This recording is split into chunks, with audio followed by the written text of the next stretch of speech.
Que a paz do nosso Divino Mestre Jesus permaneça entre nós. Em face dos novos ensinamentos de Jesus, todos os fariseus dos templos, pelo extremado apego aos textos antigos, muito se preocupavam e não conseguiam ocultar o seu descontentamento. Face às ações generosas do Mestre Jesus, diante dos sofredores e diante dos aflitos. O mestre, porém, nunca perdeu a oportunidade de esclarecer as situações reais, difíceis, com a luz da verdade,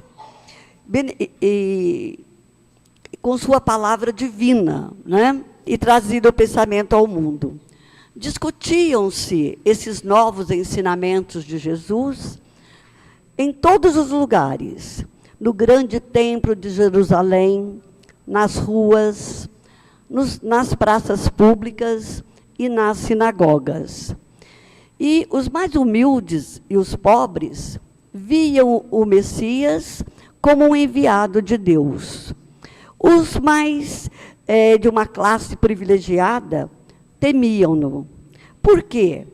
Porque o profeta não se deixava seduzir pelas promessas que lhe faziam quanto ao seu futuro material. E jamais ele temperava suas palavras com a conveniência do modismo, com o comodismo da época. E, apesar de ser tolerante com todas as faltas de seu próximo, ele combatia o mal com muita veemência e fazia, com isso, ele ser alvo de toda hostilidade. Eram populares que o como o Messias prometido. Eram os mais ricos que o temiam e que combatiam abertamente a Jesus. E também havia os indivíduos abastados que se rebelavam contra os seus ensinos. Mas, mesmo entre estes, haviam também aqueles que acompanhavam Jesus, movido por interesse, movido pelos seus ensinos elevados, pelos seus princípios de amor e de paz e de renovação. E entre eles figurava Nicodemos, que era um fariseu notável, de coração puro, de coração bem formado e com grandes dotes da inteligência. E uma noite, muito preocupado, e depois de fazer várias reflexões, Nicodemos procurou o mestre e, seduzido pelos seus ensinamentos e pela grandeza da sua doutrina salvadora. O Messias, nesse dia, estava acompanhado de apenas 2 discípulos, André e Tiago. E o mestre recebeu a visita com toda a sua bondade costumeira. E após a saudação inicial, Nicodemos se dirigiu a Jesus nos seguintes termos: Mestre, bem sei que vindes de Deus, porque somente a luz da assistência divina poderia realizar o que tens feito, mostrando o sinal do céu em suas mãos. E ele continuou falando: eu tenho empregado minha existência em interpretar as leis, mas desejava receber a vossa palavra sobre os recursos que deverei lançar mão para alcançar o reino de Deus. Jesus sorriu bondosamente e esclareceu: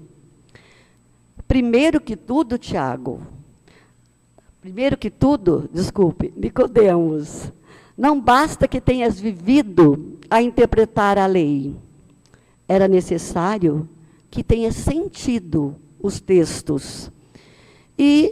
Mas, em verdade, devo dizer-te que ninguém conhecerá o reino do céu se não nascer de novo.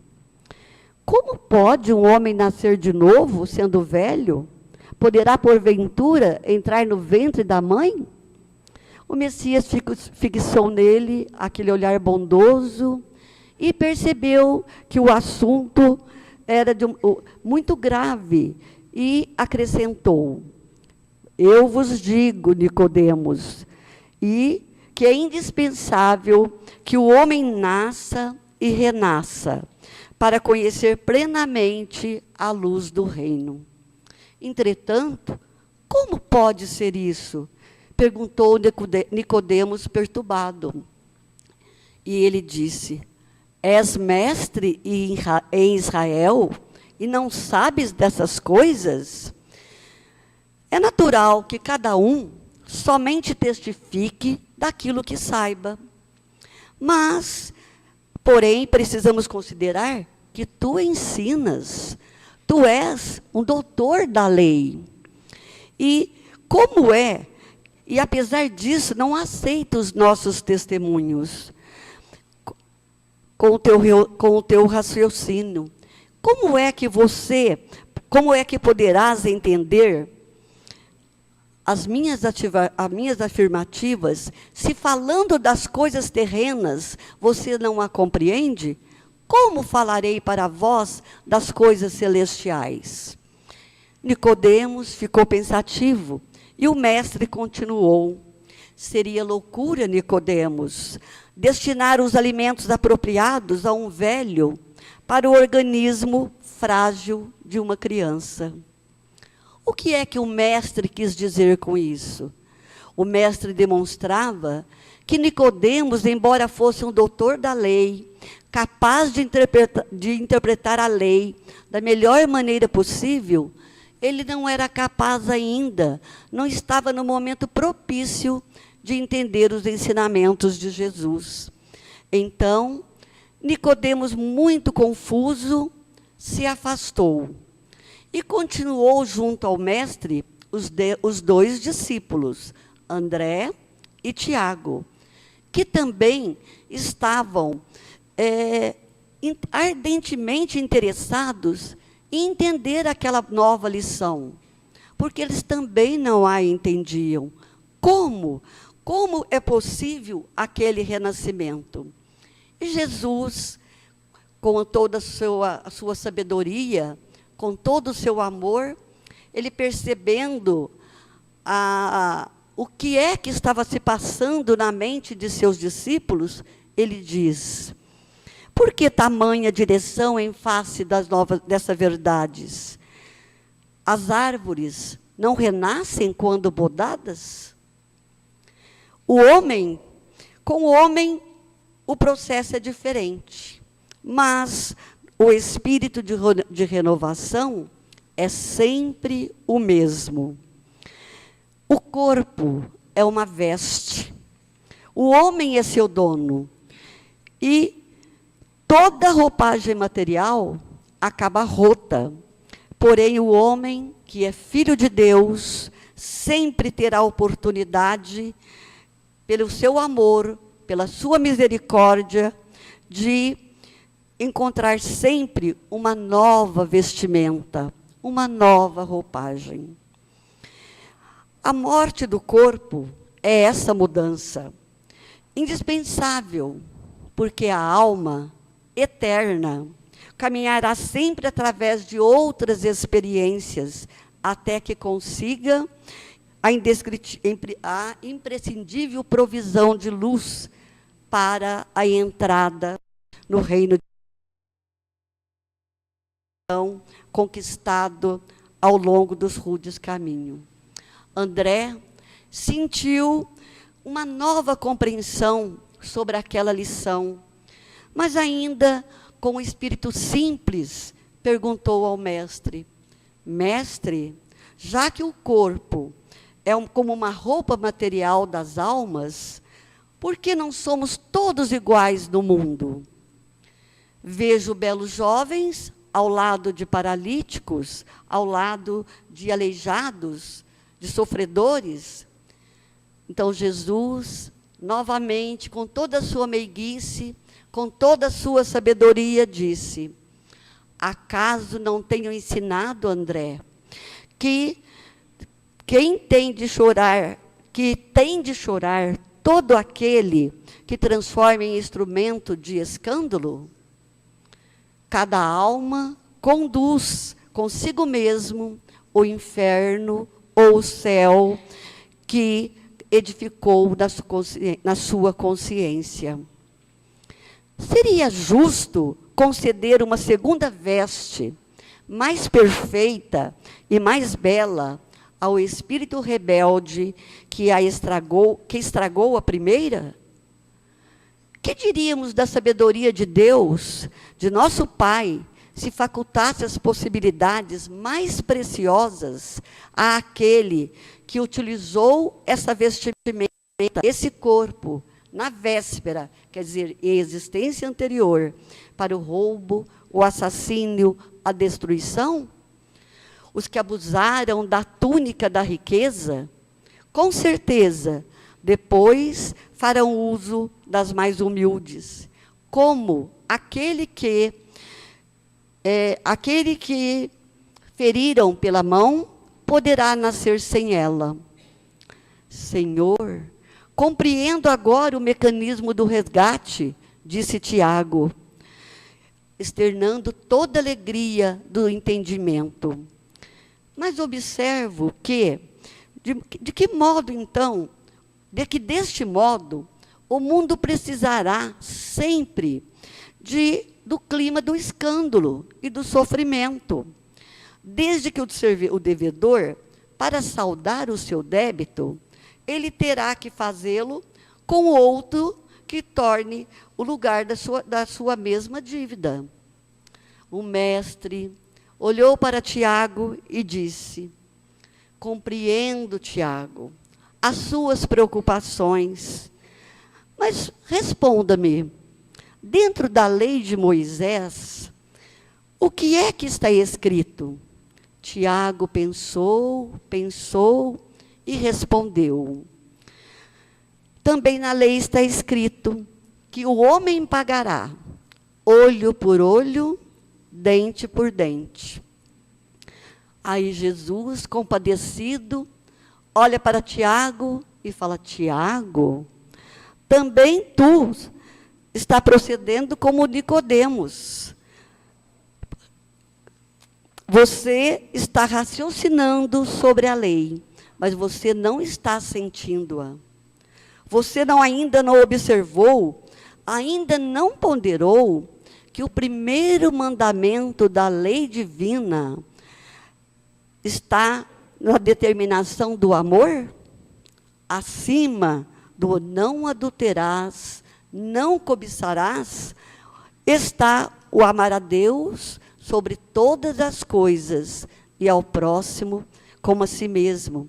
Amar a Deus de todo o coração, de todo entendimento.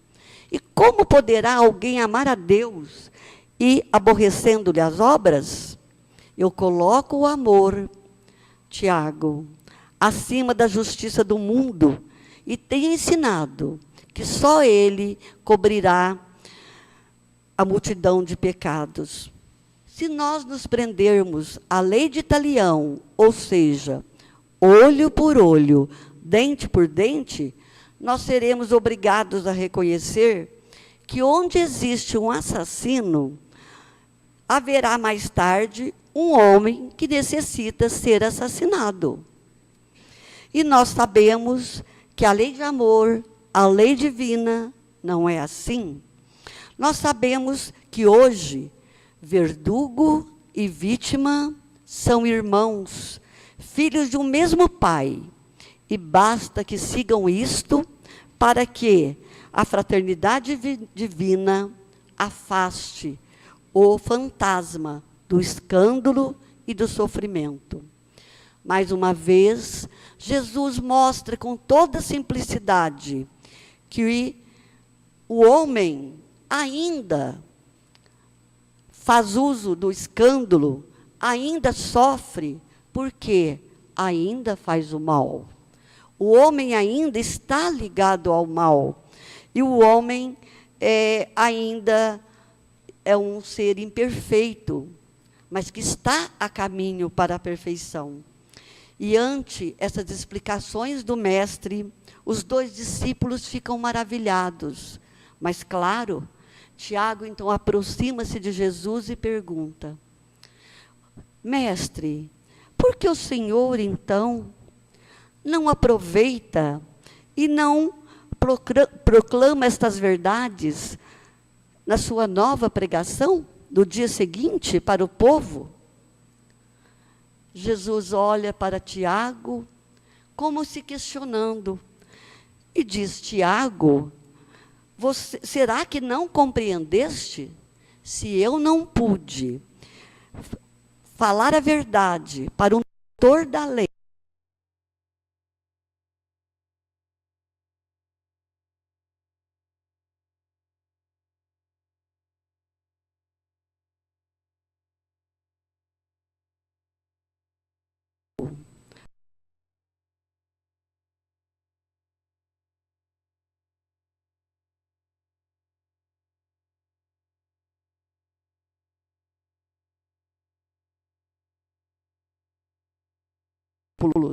permaneci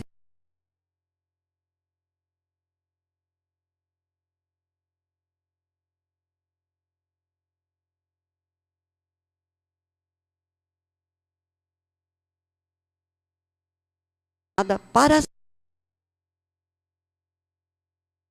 E este Consolador prometido, nós bem sabemos que já está entre nós há mais de 150 anos, que é o Espiritismo, que veio lançar luz ao esclarecimento em todos os pontos obscuros, principalmente no que se refere à reencarnação. Essa de Queiroz, Espírito, psicografia de Wanda Canuti, fala-nos sobre a relevância da oportunidade que a reencarnação representa. Ele nos diz o seguinte: a falta de compromisso de que a vida continua, de que o espírito é imortal, faz com que aqueles que assim não pensam assumam compromissos profundos por darem à sua existência um rumo inadequado.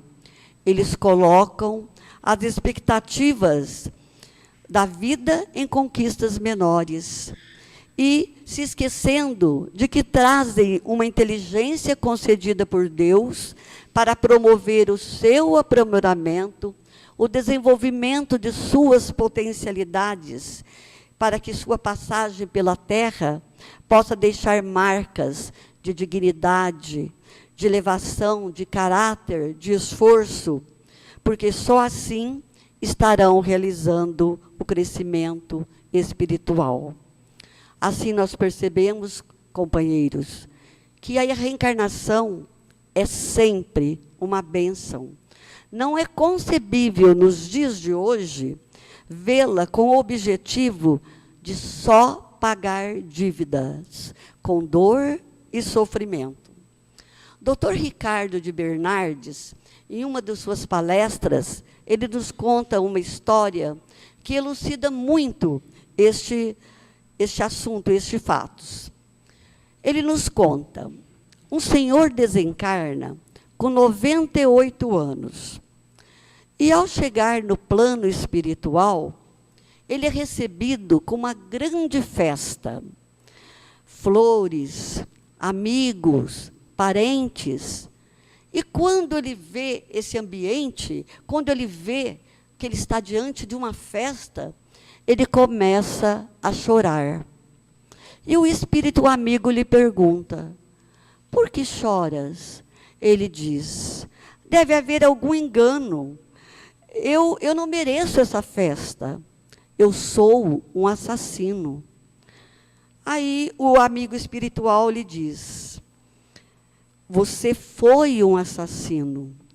E isto é completamente diferente. O que havia acontecido com esse senhor? Com 18 anos, em uma discussão com um jovem, esse jovem desrespeitou a sua namorada. E ele, levado por impulso, acabou matando o jovem.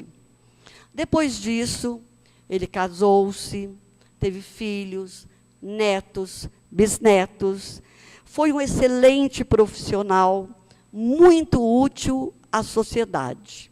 Era dono de muitas fábricas. E, além de dar o emprego, ele promovia as modificações internas de seus operários. Ele fazia com que eles passassem por uma reforma íntima. Ele construiu orfanatos, creches e promoveu assistência social entre todos os funcionários, entre todas as pessoas com as quais ele compartilhava. E criou dentro de suas indústrias um clima de fraternidade e cooperativismo. E, à medida que ele foi desenvolvendo sua vida, ele foi integrando novos valores espirituais pelo seu trabalho. E daí, chegando no plano espiritual, ele teve essa surpresa. Mas ele continuou perguntando. Então, eu não vou ter que pagar pelo crime que eu cometi? E foi assim que eu aprendi na minha religião, que a gente tem que sofrer, tem que pagar pelo crime, que nós vamos sofrer a mesma moeda.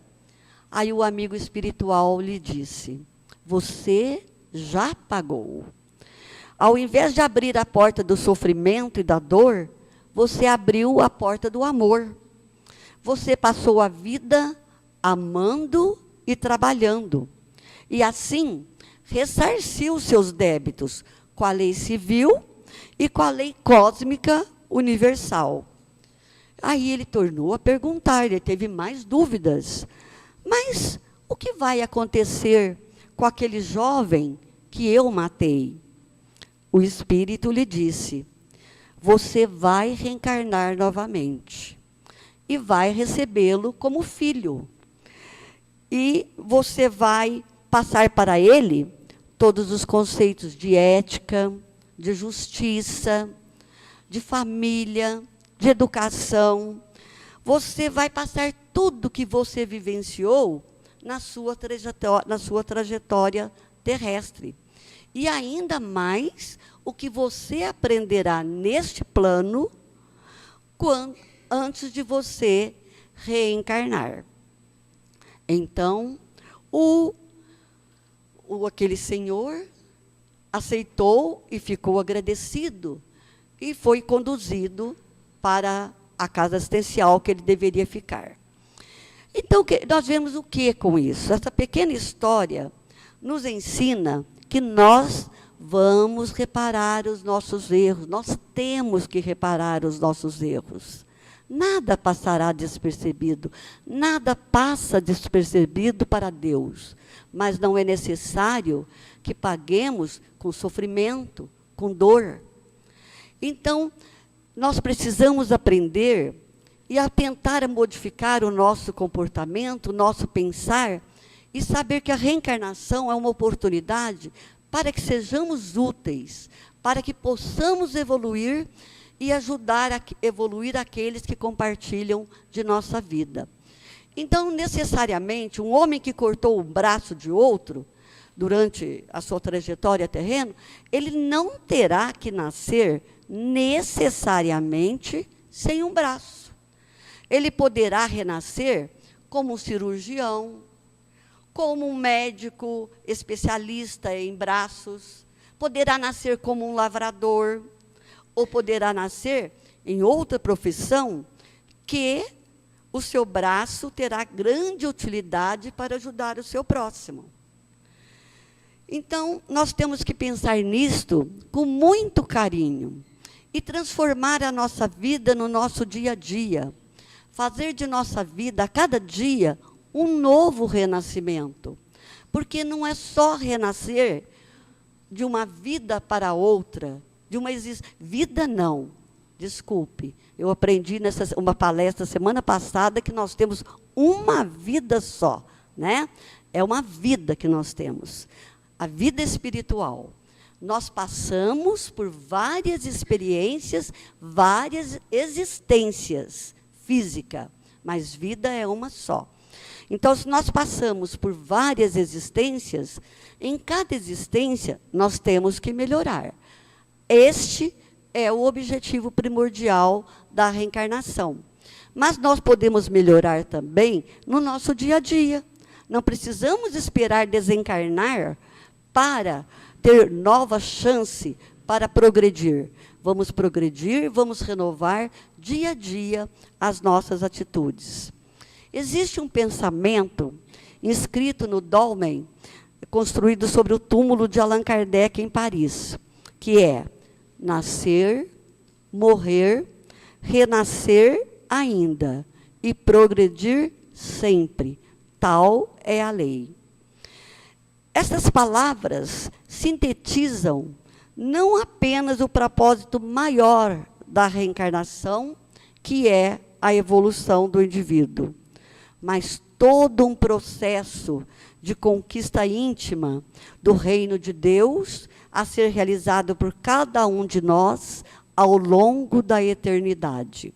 Então, que nós possamos, a cada dia, como eu já disse, renovar as nossas atitudes, pensar melhor sobre as oportunidades que nos estão sendo dadas, pensar se realmente nós estamos aproveitando a nossa existência e nos questionar: eu estou vivendo como uma alma, como espírito eterno? Ou eu estou vivendo como se essa vida fosse a única? Porque nós espíritas acreditamos que o espírito é eterno, nós acreditamos na reencarnação. Mas será que nós estamos vivendo, demonstrando isso? Mostrando que, de fato, o que não conseguirmos fazer nesta vida, nós teremos uma nova oportunidade. Mas o dia de hoje, ele é único. Ele não volta atrás. E um dia perdido na nossa existência, ele representará muito para a nossa vida espiritual. E para concluir, eu vou ler uma poesia que chama-se Cantiga da Reencarnação. É de Maria Dolores Espírito, psicografia de Francisco Cândido Xavier. Um homem agonizava, mas embora não pudesse expressar palavra alguma, na sombra interior que o desarvora, pede em silêncio ao corpo: ampara-me, por Deus, eu não quero morrer. Ajuda, corpo amigo, não te quero deixar. Preciso estar contigo. Sem ti, temo que cair em abismos fatais. Era o apelo de instantes derradeiros naquele portador de moléstia obscura, que ainda não chegara aos 50 janeiros e que tudo indicava estar descendo à morte prematura. De consciência lúcida, lembrava em constrição sincera as forças que gastara inutilmente, as noites dos excessos de aguardente e os abusos sem conta que fizera. E ante a morte a surgir, sempre mais perto, continua a rogar ao corpo enfraquecido: corpo que Deus me deu, não me deixe caído, quero mais tempo a fim de preparar-me para aceitar sem medo, sem alarme, a ideia de perder-te e entrar em rumo incerto. Entretanto, de espírito cansado, a desfazer-se em pranto, nas vascas da agonia, ouviu a voz do corpo fatigado, que por fim lhe dizia: escuta, meu amigo, eu sou teu servo e sei que és o meu Senhor. Sempre te obedeci com desvelado amor. Deus me criou para a missão de atender-te em completa servidão. Nunca me viste a desobedecer às ordens que me destes, fosse justas ou não, porquanto meu dever é o de servir-te, sem reclamação. Mas indaga de ti, quantas vezes me impuseste noitadas de prazer, ruinosas ou vazias, depedrando-me as próprias energias que Deus me concedeu em teu favor. Embora eu te avisasse com a minha própria dor, que o remorso produz tristeza e enfermidade, adquiriste displicente cargas de sombra sobre a própria mente, culpas e culpas sem necessidade. Repito, sou teu servo, em nada te condeno, mas demonstrando entendimento estreito, gastaste-me as reservas sem proveito, consumindo-me as forças a pedaços de abuso e doses de veneno. Dei-te tudo o que podia. Não me resta agora, senão me recolher à derradeira hora, em que eu deva tornar com segura presteza a recomposição da natureza. O homem ouviu o corpo em despedida, mas não tinha defesa contra os próprios demandos ante a vida. No silêncio de mágoa indefinida, voltou-se para Deus, pedindo misericórdia, amparo e proteção. E ante o corpo que se enrijecia, chorou o companheiro que perdia. Longo tempo passou em clima de amargura. No entanto, ao se afundar em crises de loucura, fez-se-lhe a prece continuada nos sofrimentos em que avança um clarão de esperança. Tinha nódoas de culpa, em lágrimas sofria, mas o céu lhe apontava a luz de um novo dia. No íntimo, o Senhor o exortava somente a regressar ao mundo e tentar novamente extinguir em si mesmo os males que trazia. O espírito em falência, exame inseguro, pensou nas novas bênçãos do futuro. Viu a reparação por justiça e dever. E, agradecendo aos céus, gritou feliz, livre, mas preso ao chão. Glória a Deus pela bênção de sofrer. Glória à reencarnação que obterei um dia, a fim de achar na dor a essência da alegria, o dom de trabalhar e a graça de nascer. Muita paz.